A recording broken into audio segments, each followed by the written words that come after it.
প্রিয় ছাত্রছাত্রী, আশা করি তোমরা সকলেই খুব ভালো আছো, সুস্থ আছো। আজ দ্বাদশ শ্রেণীর পাঠ্যতালিকাভুক্ত বাংলা বিষয়ের পাঠ্যতালিকাভুক্ত কবি জীবনানন্দ দাশের রচিত শিকার কবিতাটি নিয়ে আমরা আলোচনা করব।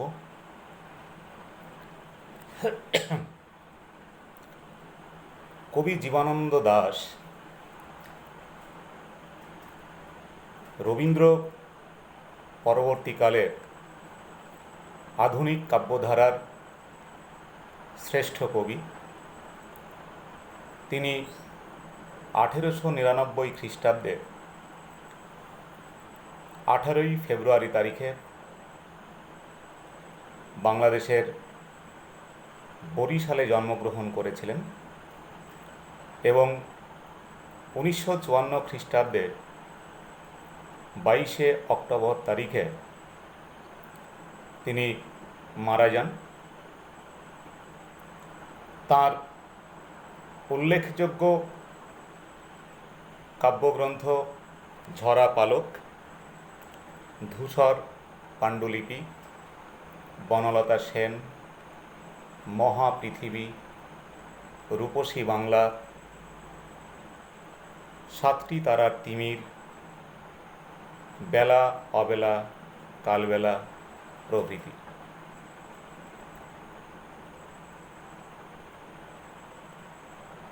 কবিতার আলোচনা প্রসঙ্গে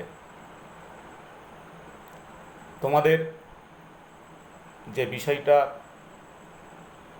প্রাথমিকভাবে জেনে রাখা দরকার সেটা হচ্ছে, যে কোনো কবিতাই রচিত হয় একটা সামাজিক ও রাজনৈতিক পরিপ্রেক্ষিতে। এক সমালোচক বলেছিলেন, poetry that can not be separated from the society, অর্থাৎ কবিতা কখনোই, বা যে কবিতার মতো যে কোনো সাহিত্যই কখনোই সমাজ থেকে বিচ্ছিন্ন কোনো বিষয় হয়ে উঠতে পারে না। একজন কবি যখন তার মনের একান্ত ব্যক্তিগত আবেগ অনুভূতিকেও কবিতায় মেলে ধরতে চান, তখন সেক্ষেত্রেও সমাজের বা সামাজিক ঘটনাবর্তের একটা প্রভাব থেকেই যায়। আজ আমরা জীবনানন্দের রচিত পাঠ্য তালিকাভুক্ত শিকার কবিতাটি যদি ভালোভাবে বুঝতে চাই, এর মর্মার্থ যদি ভালো করে অনুধাবন করতে চাই, তাহলে খুব স্বাভাবিকভাবেই এই কবিতাটি রচনাকালের যে যুগ, জীবনের গতি প্রকৃতি তথা সেই সময়ের সামাজিক ও রাজনৈতিক যে পরিস্থিতি সৃষ্টি হয়েছিল তার একটা পরিচিতি যেমন আমাদের গ্রহণ করা দরকার, ঠিক তেমনইভাবে কবির জীবন দর্শনেরও একটা পরিচয় আমাদের গ্রহণ করতে হবে। কবি জীবনানন্দ দাশের জীবৎকালটি তোমরা যদি ভালোভাবে লক্ষ্য করো তাহলে দেখবে যে তিনি রবীন্দ্র পরিমণ্ডলেই লালিত হয়েছেন, কিন্তু তা সত্ত্বেও রবীন্দ্রনাথের মতো ঔপনিষদিক যে ভাব ভাবনা, অধ্যাত্মবাদ কিংবা জীবনের শ্রান্তি হরণ বা সেই শ্রান্তি দূর করার প্রয়োজনে কোনো আশাবাদ জীবনানন্দ ব্যক্ত করতে চাননি। রবীন্দ্রনাথ ছিলেন অরূপের সাধক। তিনি রূপের মাঝে, জগতের মাঝে অরূপকে, ঈশ্বরকে খুঁজেছেন। আর জীবনানন্দ নষ্ট পৃথিবীর বেদনার সন্তান হিসেবে তিনি পৃথিবীর গভীরতম অসুখ উপলব্ধি করে ব্যথিত হয়েছেন, হতাশ হয়েছেন। জীবনানন্দ অত্যন্ত যুগ সচেতন ছিলেন, সময় সচেতন কবি তিনি। সেই যুগ সচেতনতার আলোকে যুগীয় তিক্ত অভিজ্ঞতার কথা, বিষণ্ণতা এবং আমাদের মনে যে মহৎ মানবিক বোধগুলি ক্রিয়াশীল হয়, সেই মানবিক বোধগুলি তখন কিভাবে প্রতিনিয়ত লাঞ্ছিত হচ্ছিল এবং সেই লাঞ্ছনার কারণেই, সেই অপমানের কারণেই তিনি তার হতাশার কথা কবিতাতে তুলে ধরেছেন। এই মানবিক বোধ সমূহের লাঞ্ছনার কথা তুলে ধরতে গিয়ে জীবনানন্দ এক জায়গায় বলেছিলেন যে এখনো যাদের কাছে স্বাভাবিক বলে মনে হয় মহৎ সত্য বা রীতি কিংবা শিল্প অথবা সাধনা, শকুন ও শেয়ালের খাদ্য আজ তাদের হৃদয়। এই শকুন ও শেয়াল কারা? এরা হলো আসলে সাম্রাজ্যবাদী শাসক। এরা ধনবাদী সমাজের মানুষ, ধনবাদী সমাজের প্রতিনিধি। দ্বিতীয় বিশ্বযুদ্ধের সময়ে যে শ্বাসরুদ্ধকর পরিস্থিতি তৈরি হয়েছিল, যে সংকট মানুষের জীবনে ঘনীভূত হয়েছিল, তার মূলে তো ছিল এই সাম্রাজ্যবাদী শাসকদের স্বার্থ সিদ্ধির তীব্র লালসা। এইসব শকুনরূপী সাম্রাজ্যবাদীরা নিজেদের আখের গোছানোর জন্য মানুষের জীবনের সৌন্দর্য সাধনার উপরে আঘাত করেছে। প্রতিনিয়ত ধ্বংস করেছে মানুষের সরলতা, প্রেম এবং বিশ্বাসকে। মানুষের বিশ্বাসের জগৎটিকে ভেঙে তছনছ করে দিয়েছে। আমাদের আজকের আলোচ্য এই যে শিকার কবিতাটি, এই শিকার কবিতাটি তোমরা যদি পড়ো তাহলে তোমরা সমকালীন এই পরিস্থিতির এক নির্মম চিত্র খুঁজে পাবে কবিতায় উল্লেখিত হরিণ শিকারের রূপকে।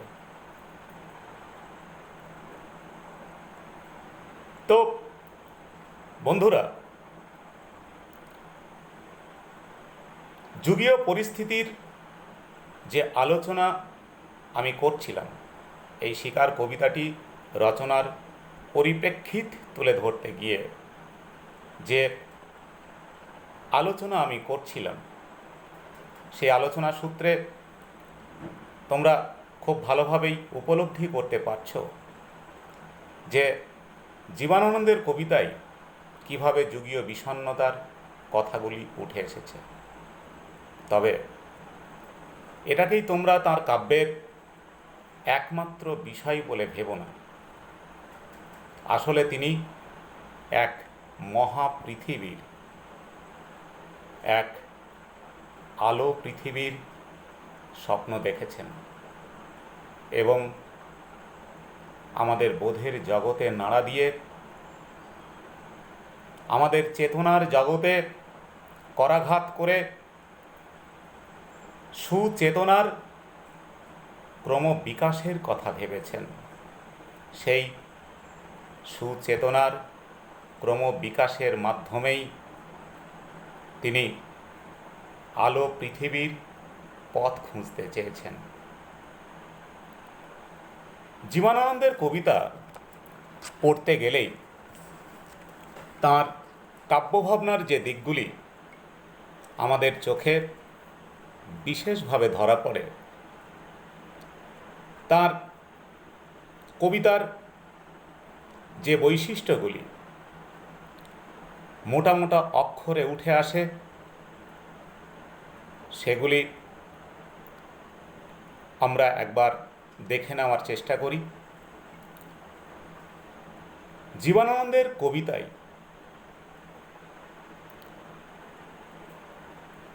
ইতিহাস চেতনা এবং কাল জ্ঞান এর একটা স্পষ্ট স্বাক্ষর পাওয়া যায়। কবি এই ইতিহাস চেতনা এবং কালজ্ঞান সম্পর্কে নিজেই এক জায়গায় জানিয়েছিলেন, কবির পক্ষে সমাজকে বোঝা দরকার। কবিতার অস্থির ভেতর থাকবে ইতিহাস চেতনা এবং মর্মে থাকবে এক পরিচ্ছন্ন কালজ্ঞান।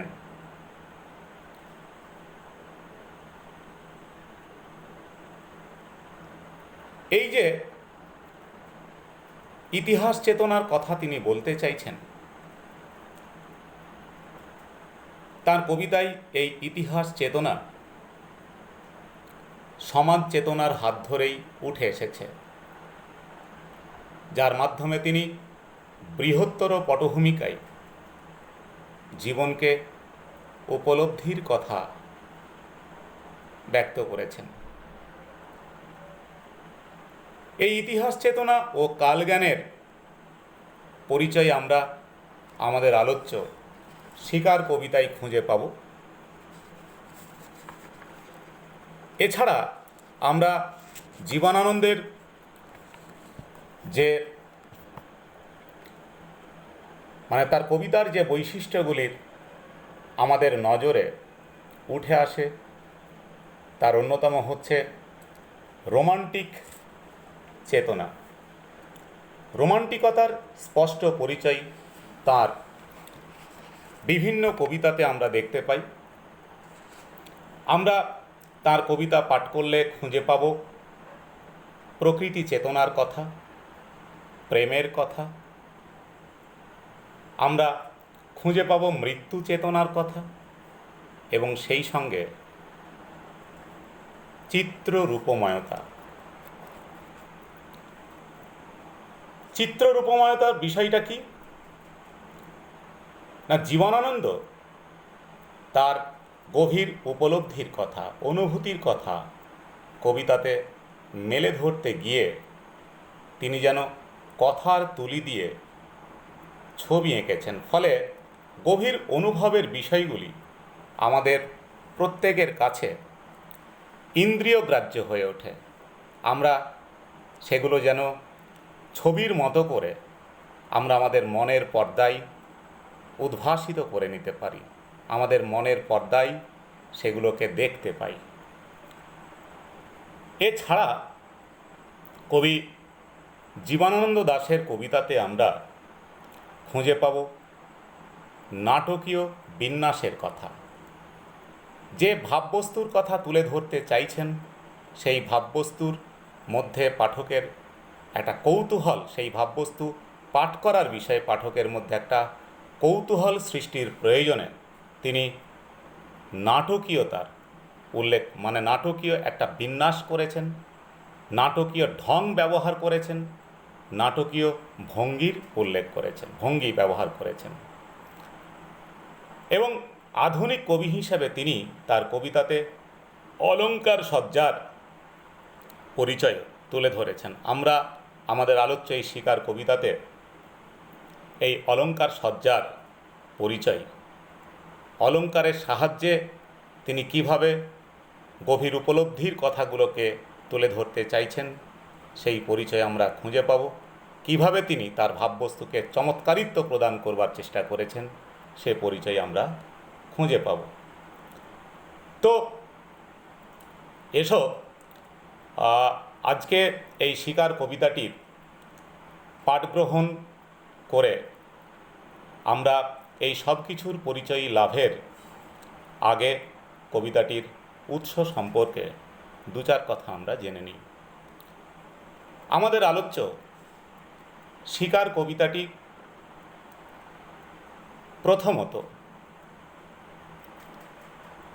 1343 বঙ্গাব্দের আশ্বিন সংখ্যায় বুদ্ধদেব বসুর সম্পাদিত কবিতা পত্রিকায় প্রকাশিত হয়।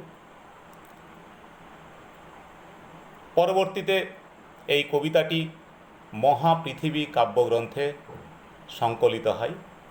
তারও পরে এটি বনলতা সেন কাব্যগ্রন্থেও স্থান লাভ করে।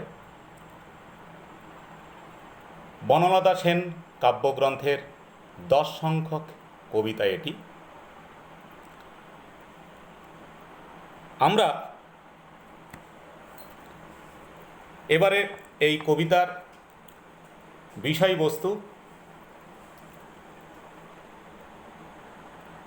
বিষয়বস্তু আমরা অবহিত হওয়ার চেষ্টা করব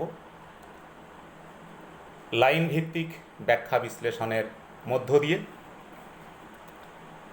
কবিতার শুরুতেই কবি একটি পংক্তি বিশিষ্ট একটা স্তবক রচনা করেছেন। একটি শব্দ বিশিষ্ট এক পংক্তির একটি স্তবক তিনি উল্লেখ করেছেন,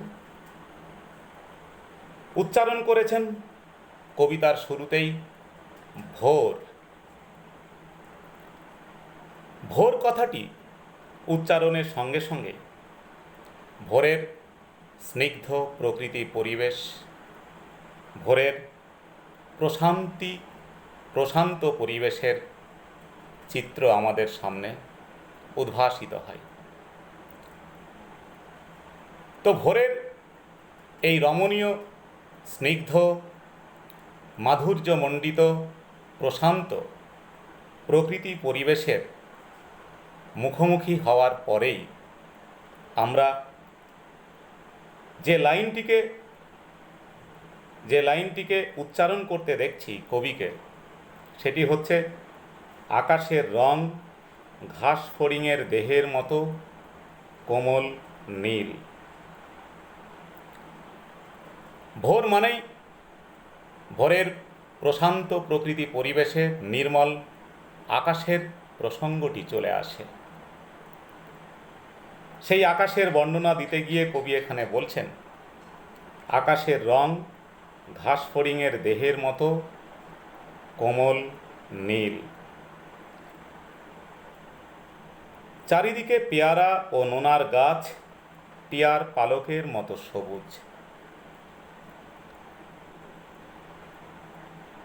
এই দুটি পংক্তির মধ্য দিয়ে আমাদের কাছে ভোরের মহিমা এবং তার প্রশান্তির বর্ণনায় প্রকৃতির এক অমলিন স্বাভাবিক সৌন্দর্যকে কবি হয়তো তুলে ধরতে চাইছেন। কিন্তু চিত্র রূপময়তার অধিকারী, চিত্র রূপময়তা তার মানে জীবনানন্দ তার কবিতাতে একটা চিত্র রূপময়তার সার্থক ব্যবহার করেছেন। এই চিত্রের একটা অন্যরকম ব্যঞ্জনা আমরা খুঁজে পাচ্ছি। কি সেই ব্যঞ্জনা? না, তিনি আকাশের রঙকে ঘাস ফড়িংয়ের দেহের মতো কোমল নীল বলছেন। ভোরের নির্মল আকাশকে তিনি ঘাস ফড়িংয়ের দেহের সঙ্গে তুলনা করেছেন। তাহলে ভোরের প্রশান্ত প্রকৃতি পরিবেশের বিবরণ দিতে গিয়ে কবি জীবনানন্দ দাশ অন্য একটা বিষয়ের সঙ্গে তুলনা করছেন, উপমার ব্যবহার করছেন। এই যে আলংকারিক প্রয়োগ, এই প্রয়োগের মধ্য দিয়ে একটা কাব্যিক ব্যঞ্জনা তিনি ফুটিয়ে তুলতে চাইছেন। সেই ব্যঞ্জনাটা কি? সেটা হচ্ছে যে তোমরা প্রত্যেকেই জানো ঘাসফড়িং হচ্ছে ক্ষণজীবী একটি পতঙ্গ। তো ক্ষণজীবী পতঙ্গ এবং নীল রঙটা মৃত্যুর প্রতীক হিসাবে গণ্য হয়ে থাকে। তাহলে এখানে ভোরের আকাশের রঙকে ঘাসফড়িংয়ের দেহের নীল রঙের সঙ্গে তুলনা করার মধ্য দিয়ে কবি হয়তো ভোরের প্রশান্ত প্রকৃতি পরিবেশের মুখে একটা মৃত্যুর ছায়া সম্পাত ঘটাতে চাইছেন। মৃত্যুর ছায়া পড়ছে ভোরের মুখে। তারপরে বলছেন, চারিদিকে পেয়ারা ও নোনার গাছ টিয়ার পালকের মতো সবুজ। আগের অংশে ঘাসফড়িংয়ের দেহের নীল রঙের সঙ্গে আকাশের রঙের তুলনা করেছিলেন। সেই নীলের পরে এখানে সবুজ রঙটির উল্লেখ করছেন। এই নীল এবং সবুজ, এই দুই রঙের যে বিন্যাস, সেই বিন্যাসের মধ্যে একটা বিরোধ আমরা অনুভব করি। কেন? কারণ সবুজে আছে, সবুজের মধ্য দিয়ে প্রাণের উল্লাস ব্যক্ত হয়। সবুজ প্রাণময়তার প্রতীক, আর নীল মৃত্যুর প্রতীক। তাহলে আমরা দেখতে পাচ্ছি যে এই দুই রঙের বিন্যাসে যে বিরোধের পরিচয় উঠে আসছে, সেই বিরোধের মধ্য দিয়ে প্রাণ এবং মৃত্যুর আভাস যেন অস্ফুটভাবে লেগে থাকছে ভোরের মুখে, ভোরের গায়ে। তো ভোরের গায়ে মৃত্যুর ছায়া পড়লেও কবি জীবনানন্দ ধরিয়ে দিতে চাইছেন যে ভোরের এই প্রশান্ত প্রকৃতি পরিবেশের মধ্যে আছে সবুজ প্রাণের উল্লাস। এই সবুজ প্রাণের উল্লাস আছে বলেই সেটা কবির অনুভবে প্রেম হয়ে ফুটে উঠছে গোধূলি বেলার তারা হয়ে। কবির অনুভবে এই সবুজ প্রাণের উল্লাস আছে বলেই কবির অনুভবে সেটা প্রেম হয়ে গোধূলি বেলার তারা রূপে ফুটে উঠছে। কবির চোখে, কবির বর্ণনায় সেটা এরকম যে একটি তারা এখনো আকাশে রয়েছে। পাড়াগাঁর বাসর ঘরে সবচেয়ে গোধূলি মদির মেয়েটির মতো, কিংবা মিশরের মানুষই তার বুকের থেকে যে মুক্তা আমার নীল মদের গেলাসে রেখেছিল হাজার হাজার বছর আগে এক রাতে,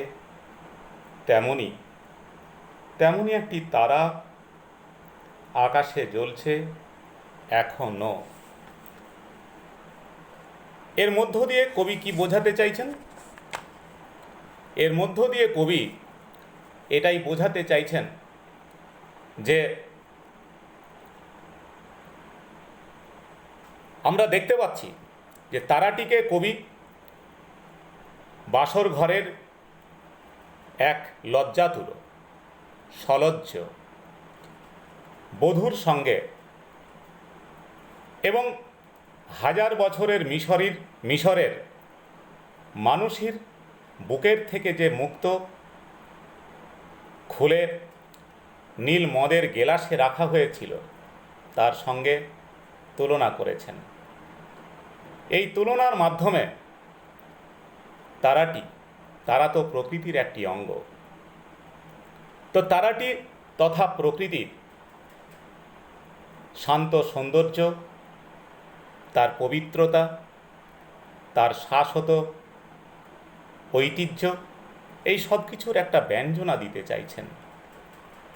কবি দেখাতে চাইছেন যে এমন একটি শান্তশ্রী স্নিগ্ধ প্রকৃতি পরিবেশে মানুষ কিভাবে তার লালসাকে ব্যক্ত করেছে, মানুষ কিভাবে এই শান্তশ্রী স্নিগ্ধ প্রকৃতি পরিবেশকে নিজের স্বার্থসিদ্ধির প্রয়োজনে নষ্ট করেছে। আর এই যে গোধূলি মোদির মেয়েটির মতো কথাটি ব্যবহার করা হচ্ছে, এই গোধূলি মোদির কথাটির মাধ্যমে তিনি সেই প্রকৃতির সেই চিরকালীন স্নিগ্ধতারই প্রকাশ ঘটাতে চেয়েছেন। তাহলে আমরা দেখতে পাচ্ছি যে কবি জীবনানন্দ দাশ এই কবিতাতে যে প্রেমের এবং বিশ্বাসের অপমৃত্যুর কথা তুলে ধরতে চেয়েছেন, তার একটা ব্যঞ্জনা কবিতার শুরুতেই তিনি দিতে চাইলেন, তার একটা ইঙ্গিত কবিতার শুরুতেই তিনি দিতে চাইলেন। এবং প্রকৃতির প্রাণময়তা, প্রকৃতির শান্তশ্রী রূপের কথা, প্রকৃতির শাশ্বত বা চিরন্তন সৌন্দর্যের পরিচয় এখানে উদ্ঘাটন করে সেই শান্তশ্রী প্রকৃতির বুকে একটা রোমান্টিক প্রতিবেশে কিভাবে সভ্যতার উষালগ্ন থেকে মানুষ নিজের স্বার্থসিদ্ধির প্রয়োজনে প্রকৃতির উপরে নির্বিচারে অত্যাচার করে আসছে, তার পরিচয় এখানে তিনি তুলে ধরতে চাইছেন তার ইতিহাস সচেতনতার আলোকে। কবি বলছেন পরের অংশে যে হিমের রাতে শরীর রাখার জন্য দেশওয়ালিরা সারা রাত মাঠে আগুন জ্বেলেছে। মোরগ ফুলের মতো লাল আগুন, শুকনো অশ্বত্থ পাতা দুমড়ে এখনো আগুন জ্বলছে তাদের।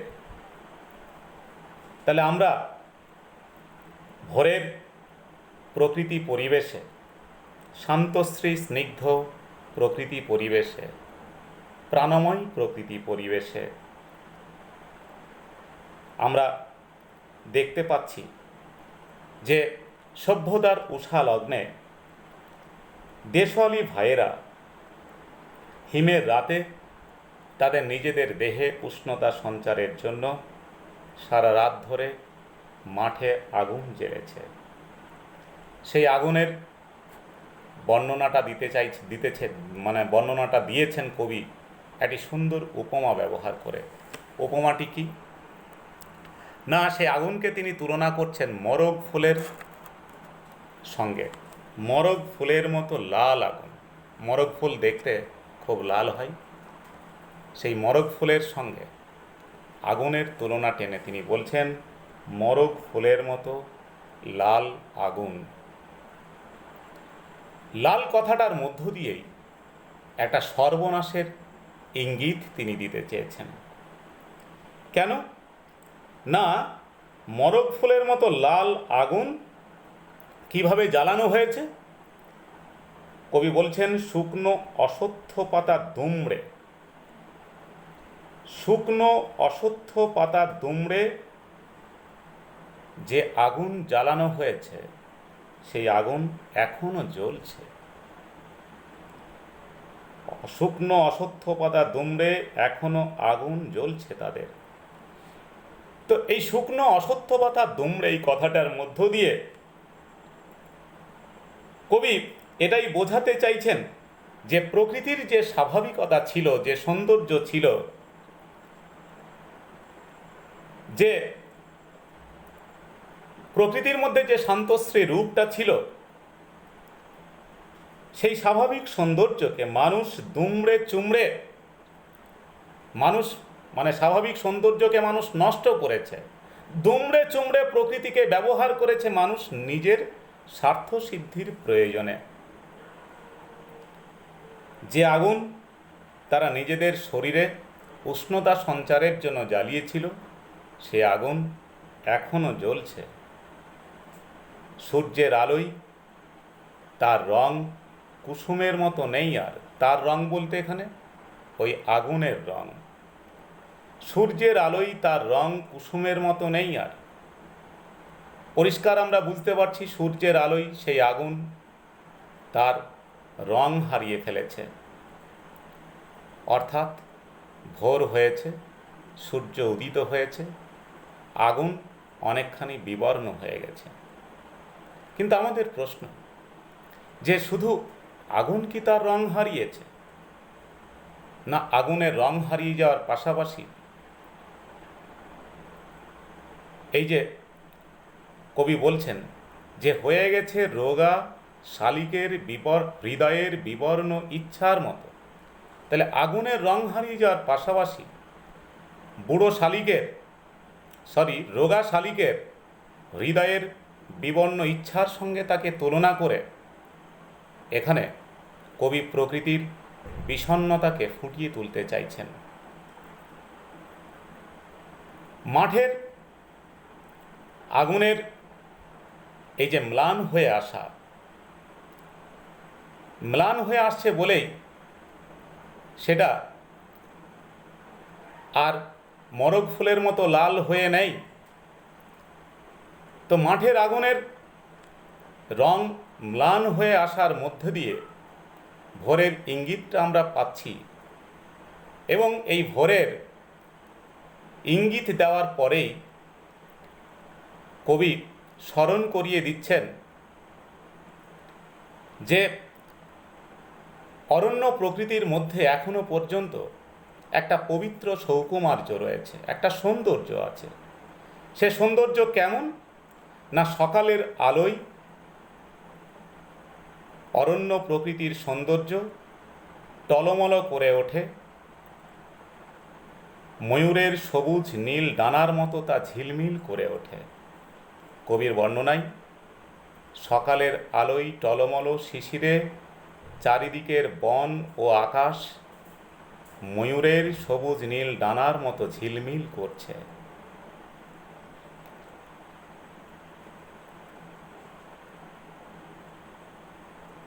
এই যে অরণ্য প্রকৃতির এই যে অফুরান সৌন্দর্য, অরণ্য প্রকৃতির এই যে অমলিন সৌন্দর্য, সেই সৌন্দর্যের বিস্তারের প্রেক্ষিতেই কবি চতুর্থ স্তবকের শুরুতে আবারও ভোর কথাটি উচ্চারণ করছেন। এই ভোর তখন রাতের অনিশ্চয়তা থেকে একটা জীবন জাগরণের পটভূমি হিসেবে আমাদের কাছে চিহ্নিত হচ্ছে। এই ভোরের প্রেক্ষিতে কবি বর্ণনা দিয়েছেন সারা রাত চিতা বাঘিনীর হাত থেকে নিজেকে বাঁচিয়ে বাঁচিয়ে নক্ষত্রহীন মেহগনির মতো অন্ধকারে সুন্দরীর বন থেকে অর্জুনের বনে ঘুরে ঘুরে সুন্দর বাদামি হরিণ এই ভোরের জন্য অপেক্ষা করছিল। এসেছে সে ভোরের আলোয় নেমে, কচি বাতাবি লেবুর মতো সবুজ সুগন্ধি ঘাস ছিঁড়ে ছিঁড়ে খাচ্ছে। নদীর তীক্ষ্ণ শীতল ঢেউয়ে সে নামল ঘুমহীন ক্লান্ত বিহব্বল শরীরটাকে স্রোতের মতো একটা আবেশ দেওয়ার জন্য। তাহলে যে ভোর রাতের অনিশ্চয়তা থেকে জীবন জাগরণের পটভূমি তৈরি করছে, যে ভোর জীবন জাগরণের পটভূমি হিসেবে চিহ্নিত হয়ে থাকে, সেই ভোরের উল্লেখের পরে কবি এক হরিণীর আত্মরক্ষার শোচনীয় ছবি উদ্ঘাটন করেছেন।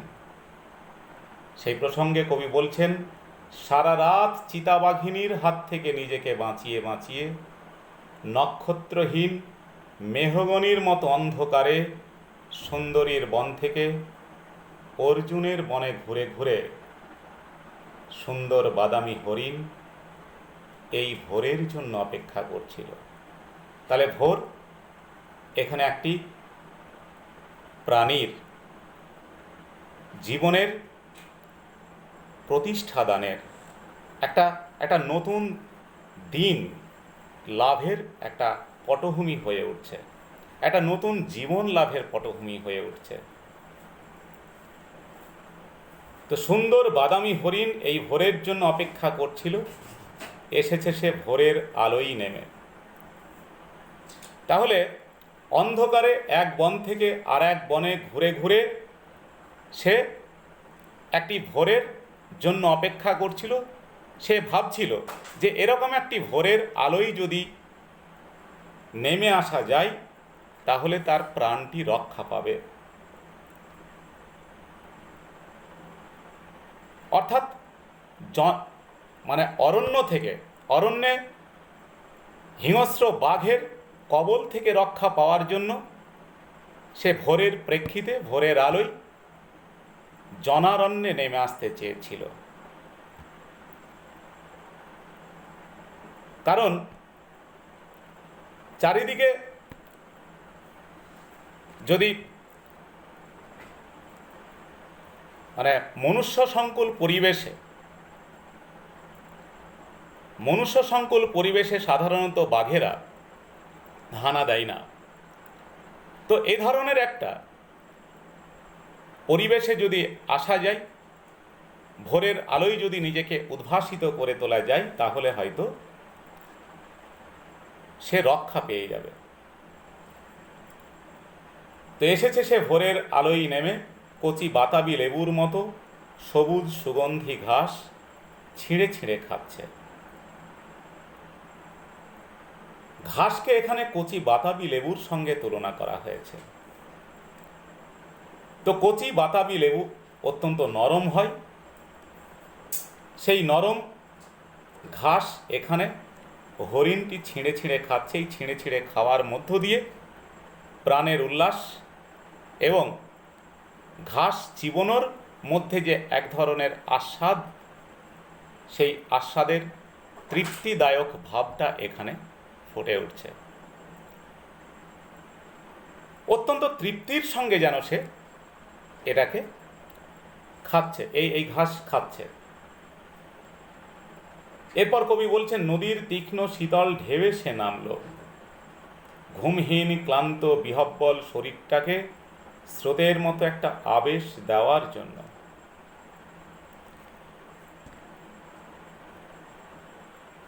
তো সারা রাত সে এক বন থেকে আর এক বনে ঘুরে ঘুরে একটা ভোরের অপেক্ষায় ছিল। সেই ভোরের আলোয় নেমে এসেছে, সে খুব ক্লান্ত।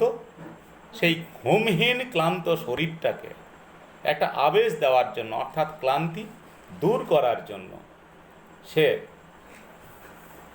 সেই শরীরটাকে কি করেছে? নদীর তীক্ষ্ণ ঢেউয়ে সে